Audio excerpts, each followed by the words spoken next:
In a quiet village nestled among rolling hills, lived an old beggar woman named Zara. She was shunned by the villagers, and even her own children who became wealthy abandoned her. She spent her days wandering the dusty streets, begging for food and scraps. One fateful day, she trudged through the village from dawn till dusk, but not a single soul spared her a crumb. Weary and disheartened, she returned to her dilapidated hut, the pangs of hunger gnawing at her insides. That night, she prepared to eat her last morsel of food, ready to embrace her fate. Just as she was about to take her first bite, a stranger knocked on her door. He was a weary traveler, his clothes tattered and his eyes hollow from hunger. "Please, kind woman," he implored, "could you spare some food and water for a starving soul?"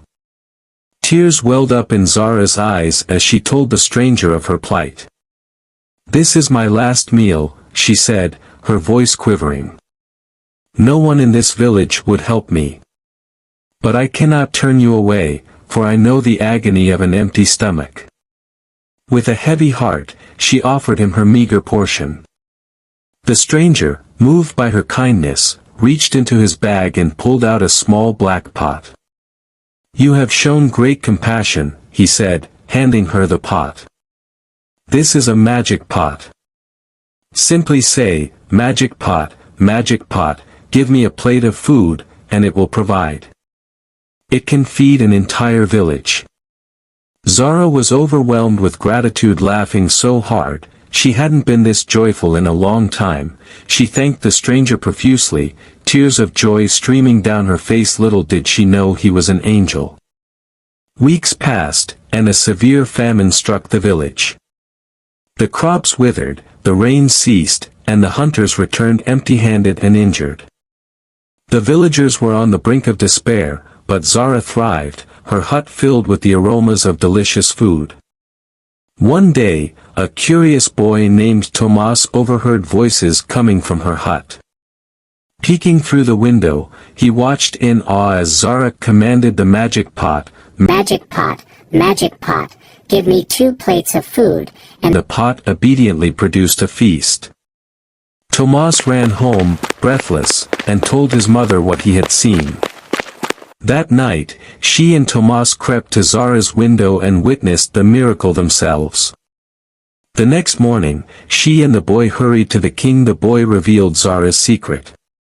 The king, having heard the wonders of the magic pot and what it can do in this perilous time of famine, got desperate to save his people, summoned Zara to the palace. Trembling, she knelt before him and recounted her story. "No one helped me when I was starving," she said, her voice breaking. "But I will help, for I know the pain of hunger." The next day she appeared before the king with the pot, and he was marveled at what the magic pot could do. On the night of the great feast, Zara brought the magic pot to the village square and called out, Magic pot, give me food for all the villagers." The pot grew bigger and bigger. As she sat on the top of the big pot to continue her chants, the magic pot started producing bounty of food that fed the entire village. The people rejoiced, dancing and feasting until dawn. But greed and envy soon darkened their hearts. The villagers conspired and, in the dead of night, stole the magic pot from Zara, beating her mercilessly. She wept bitterly, her heart shattered by their betrayal. When the king learned of this treachery, he ordered his guards to search every house for the perpetrators. The guards were in total shock to see the pot in Jonathan's house. Jonathan is one of the king's favorite guards. He was forced to fish out everyone involved. Enraged, the king punished all the perpetrators involved. Zara tried to use the magic pot in the presence of the king, but it did not respond.